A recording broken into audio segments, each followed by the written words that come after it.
Aujourd'hui, je vous propose la recette de caimati fait avec de l'eau. Les goula goula, il y a plusieurs recettes, il y a plusieurs vidéos, mais bon, c'est pas grave. Je vous aime beaucoup, donc ça me dérange pas d'en faire tout le temps, tout le temps, tout le temps. Ça, c'est les petits gâteaux comoriens. Bon, comoriens, je sais pas, ça vient de où. Je connais pas vraiment l'origine exacte, mais je dis comorien, faut pas venir m'agresser en commentaire. C'est la seule recette, c'est les seuls gâteaux que je peux manger tous les jours sans être dégoûtée.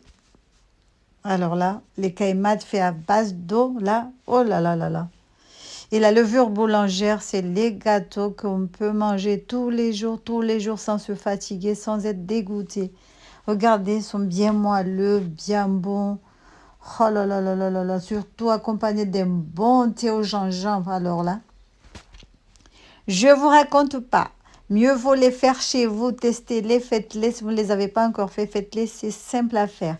Allez, on y va pour la recette. Dans une bassine, vous allez venir mettre 400 ml d'eau chaude, pas tiède, d'eau chaude. Donc, vous mettez 400 ml d'eau chaude. Vous pouvez rajouter un tout petit peu plus, mais pas tout de suite, après. On va voir ça à la fin.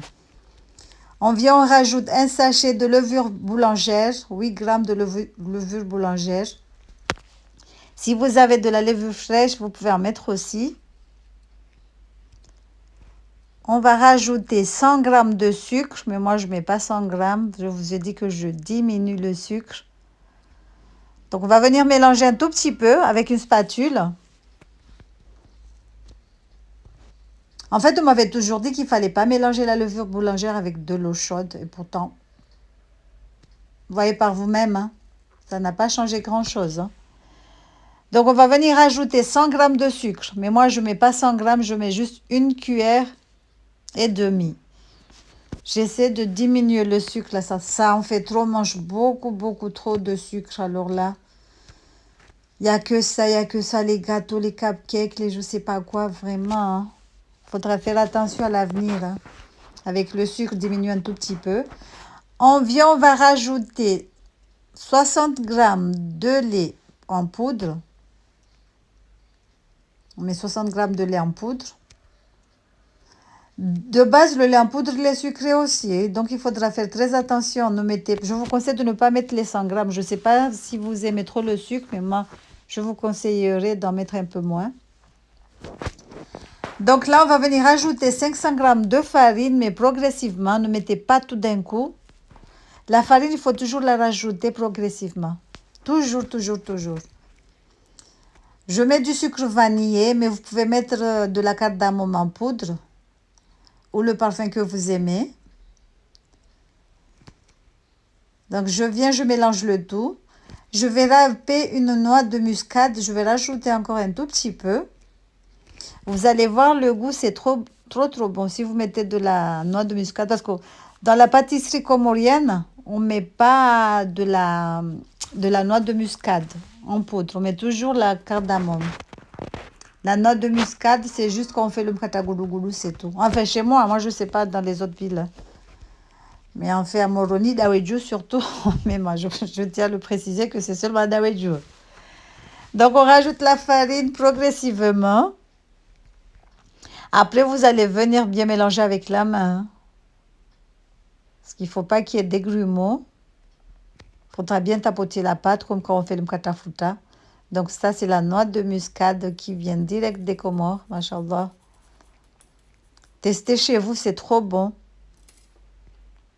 Donc, on mélange le tout. Donc là, la pâte, elle est prête. Il faut juste la travailler vite fait pour enlever les grumeaux. Donc là, on mélange. Il faudra la travailler avec la main aussi. Vous pouvez le faire, c'est pas grave. Donc, on la tapote comme quand on fait le mkatafuta. Histoire d'enlever les grumeaux et de regarder la pâte comment elle est. Donc, il ne faut pas que la pâte ne doit pas être liquide. Hein, parce que si la pâte elle est liquide, vous n'arriverez pas à faire les ronds pour les caïmats. La pâte doit être entre liquide et épais. Voilà, il ne faut pas que ça soit non plus trop épais parce que vous aurez des caïmats qui vont être durs à l'intérieur. Donc là, je couvre avec la charlotte et je laisse doubler de volume. Entre 40 et 45 minutes, tout dépend de la température de la cuisine. Donc voilà, on va faire chauffer un bain d'huile et on va venir faire les ronds. Les ronds, c'est pas compliqué à faire. Vous pouvez, je vous ai montré, j'ai tout plein de vidéos de Kaimat. Regardez, je vais vous mettre les liens. Moi, je les fais toujours avec la cuillère. C'est très simple. Vous trempez la cuillère dans de l'eau et vous prenez la pâte avec. Voilà, c'est rapide. Sinon, on peut le faire avec les doigts ou avec une poche à douille ou avec une bouteille vide. T'as vu, moi, je fais avec la cuillère. C'est simple à faire. Regardez comment je fais. Voilà, et c'est bon. Donc voilà, on va les faire dorer des deux côtés. J'ai pas vraiment des ronds de chéro, mais bon, ça va, ça passe. Donc la cuisson, elle est trop rapide. Faites-les frire sur un feu vraiment très doux. Donc voilà, j'espère que cette petite recette vous aura plu. N'hésitez pas à liker, à partager, à commenter. On vous dit à la prochaine pour de nouvelles recettes. Nous, on les accompagne avec de la caramel au beurre salé, avec du Nutella, de la confiture. Voilà. Regardez ce que ça donne, masha'Allah. Salam alaikum.